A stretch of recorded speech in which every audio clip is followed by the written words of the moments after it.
স্ত্রীকে কষ্ট দিবেন না, স্ত্রীকে অকারণে আঘাত দিয়ে কখনো কথা বলবেন না। খবরদার, কথা বলার সময় একটু খেয়াল করে কথা বলবেন।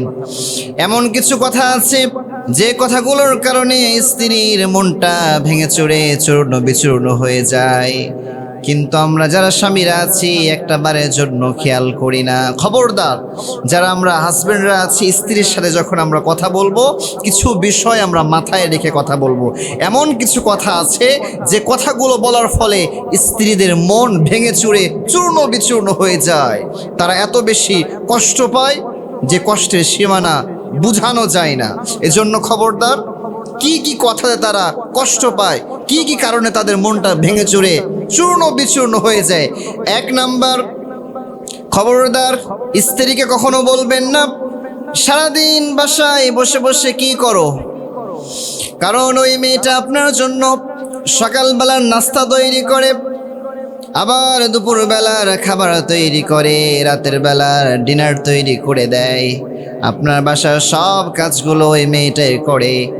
এরপরও যখন আপনি ওই মেয়েটারে বলবেন সারাদিন বাসায় বসে বসে কি করো, তখন আপনার এই একটা কথার কারণে ওই স্ত্রীটার মনটা ভেঙে চুরে চূর্ণ বিচূর্ণ হয়ে যায়। এই জন্য যাদের বউ আছে, খবরদার, স্ত্রীকে 1 নম্বরে কথাটা কখনোই বলবেন না। 2 নম্বরে কখনোই বলবেন না তোমাকে বিয়ে করাটা আমার ভুল ছিল।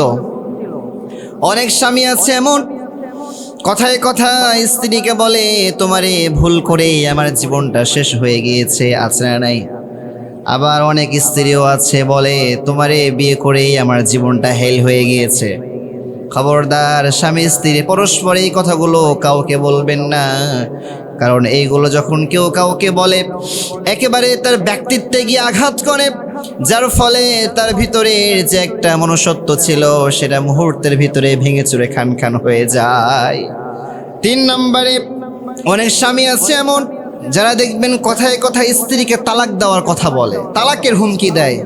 আমি যারা এখানে শুনছেন, আমি প্রত্যেকটা স্বামীকে বলবো খবরদার, নিজের স্ত্রীকে কথায় কথায় তালাকের হুমকি দিবেন না।